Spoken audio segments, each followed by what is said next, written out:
Hello everyone. आज हम इस सेशन में metals and non metals chapter का chemical properties of metals discuss करेंगे।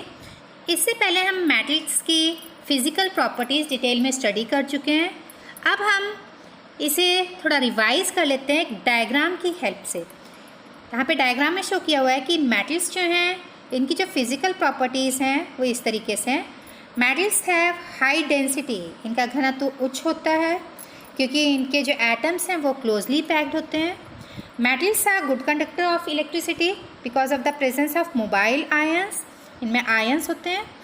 Metals are ductile and malleable, ये तन्य और अघातवर्ध होते हैं।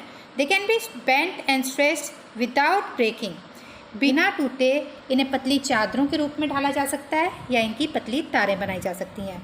Metals have high melting and boiling point, धातुओं का जो गलनांक और क्वथनांक है वो बहुत उच्च होता है। Metals are strong and tough, ये सख्त और मजबूत होते हैं। Metals are good conductors of heat, ये ऊष्मा के सुचालक होते हैं। Metals are in solid state, only mercury is liquid, सभी धातुएं ठोस अवस्था में पाई जाती हैं, केवल पारा एक ऐसी धातु है जो कि द्रव अवस्था में पाया जाता है। मेटल्स हैव शाइनी अपीयरेंस, धातुओं में धात्विक चमक होती है। तो ये तो थे धातुओं के भौतिक गुण। अब हम इनके रासायनिक गुण देखेंगे। केमिकल प्रॉपर्टीज़ ऑफ मेटल्स, जितनी भी धातुएं हैं उनके जो एटम्स होते हैं उनमें यूजुअली 1, 2 या 3 इलेक्ट्रॉन के बाह्यतम कोश में होते हैं जो कि आसानी से लूज़ किए जा सकते हैं। और जब वो उन इलेक्ट्रॉनों को लूज़ करते हैं या दे देते हैं तो उन पर प्लस चार्ज आ जाता है, यानी कि वो कैटायन बन जाते हैं या धनावेशित आयन बन जाते हैं। अब हम देखेंगे मेटल्स की ऑक्सीजन के साथ reaction. Metals react with oxygen to form metal oxides, metal या धातुएं जो हैं वो ऑक्सीजन के साथ क्रिया करके धातुओं के ऑक्साइड बनाती है। These oxides are basic in nature, और इनकी जो प्रकृति है वो क्षारीय होती है। When some metal oxides are dissolved in water they give alkaline solutions, और जब इन्हें पानी में घोला जाता है तो ये एल्कलाइन सॉल्यूशन फॉर्म करते हैं। यहाँ पे एग्जांपल दिया हुआ है, जैसे सोडियम ऑक्सीजन के साथ रिएक्ट करके सोडियम का ऑक्साइड बना रहा है, उसे फिर जब वाटर में घोला जाता है तो सोडियम हाइड्रोक्साइड बन जाता है। अब जब हमें फॉर्मूला लिखना होता है तो हमें वैलेंसी पता होनी चाहिए। जैसे सोडियम जो है उसकी वैलेंसी 1 होती है, ऑक्सीजन की वैलेंसी 2 होती है। तो जब हम इन्हें क्रॉस मल्टीप्लाई करते हैं तो हमारे पास जो फॉर्मूला बनता है वो होगा Na2O। इस तरीके से हम फॉर्मूला बना सकते हैं और अपनी इक्वेशन को कर सकते हैं। Reactivity of metals towards oxygen, धातुओं की ऑक्सीजन के प्रति क्रिया। जैसा कि अभी हमने देखा था कि धातुएं जो हैं वो ऑक्सीजन के साथ क्रिया करके धातुओं के ऑक्साइड बनाती हैं, लेकिन जो धातुएं हैं वो सभी एक ही जैसी प्रतिक्रिया नहीं दर्शाती। कुछ धातुएं बहुत ही ज़्यादा क्रियाशील होती हैं, कुछ धातुएं कम क्रियाशील होती हैं, और कुछ ऐसी भी धातुएं होती हैं जो कि बिल्कुल भी क्रिया नहीं करती। तो अब हम इन्हें एक एक करके देखेंगे। सबसे पहले है कि सोडियम, पोटेशियम और लिथियम जो धातुएं हैं वो ऑक्सीजन के साथ सामान्य तापमान पर ही क्रिया करके उनके ऑक्साइड बनाती हैं, जैसा कि यहाँ पर इक्वेशन में दिखाया हुआ है। अभी हमने देखा था कि सोडियम ऑक्सीजन के साथ किस तरीके से रिएक्ट करके Na2O बना रही थी, क्योंकि सोडियम की वैलेंसी 1 है, ऑक्सीजन की 2 है, वो क्रॉस मल्टीप्लाई करके हम ये फार्मूला बना सकते हैं। इसी तरीके से पोटेशियम और लिथियम की भी वैलेंसी 1 है, इनका फार्मूला भी उसी तरीके से हम बना सकते हैं। Storage of sodium, potassium and lithium. अब जो सोडियम, पोटेशियम और लिथियम है ये बहुत ही ज़्यादा क्रियाशील धातुएं हैं। ये ऑक्सीजन और जल के साथ बहुत तीव्रता के साथ क्रिया करती हैं, जिसकी वजह से इतनी ऊष्मा उत्पन्न होती है कि इनमें आग लग जाती है। इस अनचाही प्रक्रिया से बचने के लिए इन्हें हम केरोसिन यानी कि मिट्टी के तेल में डुबाकर रखते हैं। अभी हमने देखा था कि सोडियम, पोटेशियम और लिथियम जो हैं वो कक्ष ताप पर ही वायु के साथ क्रिया करके ऑक्साइड बना रहे थे, जबकि जो मैग्नीशियम है वो ज्वलन ताप पर ऑक्सीजन के साथ क्रिया करती है। ज्वलन ताप वो कम से कम तापमान होता है जिस पर कोई वस्तु जलना शुरू कर देती है। और जब ये जलती है तो इसके जलने से जो प्रकाश उत्पन्न होता है वो चुंधियाने वाला प्रकाश होता है। यहाँ पर इसकी रिएक्शन दिखाई हुई है, वो किस तरीके से होगी वो अभी हम देखते हैं। मैग्नीशियम की जो वैलेंसी है वो है 2, ऑक्सीजन की वैलेंसी 2। जब हम इन्हें क्रॉस मल्टीप्लाई करेंगे तो Mg के साथ ये 2, O के साथ ये 2, ये दोनों कैंसिल हो जाएंगे और हमारे पास फॉर्मूला बन गया MgO। यह है मैग्नीशियम ऑक्साइड। जब एल्यूमिनियम को वायु में जलाया जाता है तो एल्यूमिनियम ऑक्साइड बनती है। एल्यूमिनियम ऑक्साइड की जब उस पर एक परत चढ़ जाती है एल्यूमिनियम धातु पर, तो उसकी जो निचली परतें हैं वो अधिक प्रतिक्रिया नहीं करती, यानी कि वो ऑक्सीजन से क्रिया से उसे रोकती हैं। तो जब एल्यूमिनियम की ऑक्सीजन के साथ क्रिया होती है, जो परत जमती है ऑक्साइड की, वो फॉर्मूला Al2O3 होता है। चलिए देखते हैं किस तरीके से ये बना। एल्यूमिनियम की जो वैलेंसी है वो है 3, ऑक्सीजन की 2। जब हम इसे क्रॉस मल्टीप्लाई करेंगे तो Al2O3 फॉर्मूला बन जाएगा।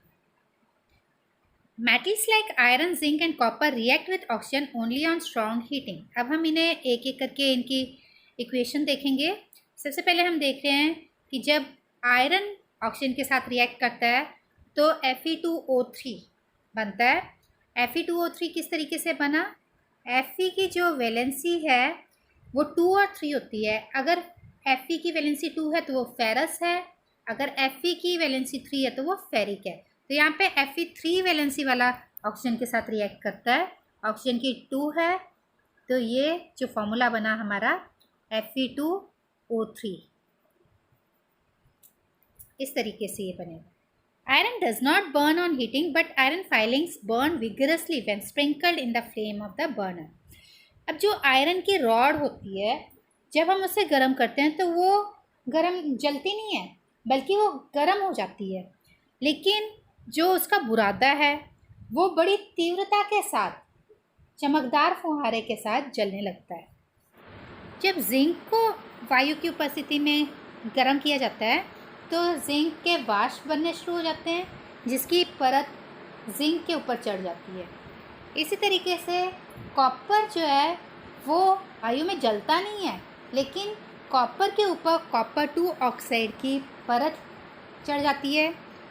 ये जो परत है वो आगे ऑक्सीजन से प्रतिक्रिया करने से रोकती है। जब लेड को वायु की उपस्थिति में गर्म किया जाता है तो लेड ऑक्साइड बनता है और ये भी एक पतली परत के रूप में लेड के ऊपर चढ़ जाता है।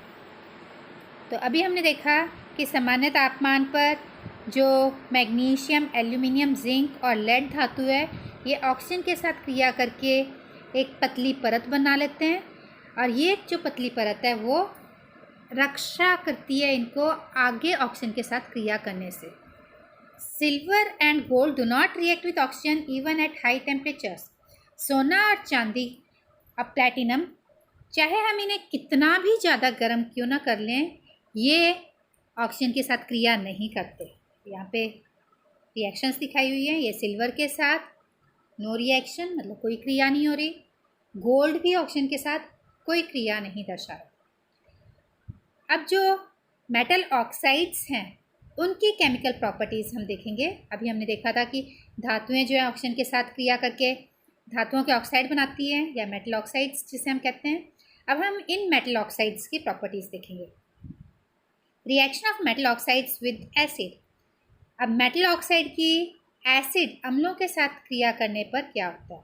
जो मेटल ऑक्साइड हैं वो क्षारीय प्रकृति के होते हैं। जब हम इनकी क्रिया अम्लों के साथ कराएंगे तो हमें धात्विक लवण और जल मिलेंगे, जैसे हमने पहले ही किया था कि अम्ल और क्षार क्रिया करके लवण और जल बनाते हैं।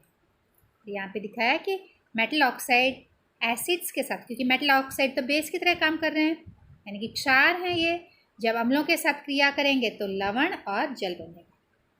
अब ये रिस्पेक्टिव सॉल्ट इस मेटल का ही सॉल्ट है। यहाँ पे रिएक्शंस हैं।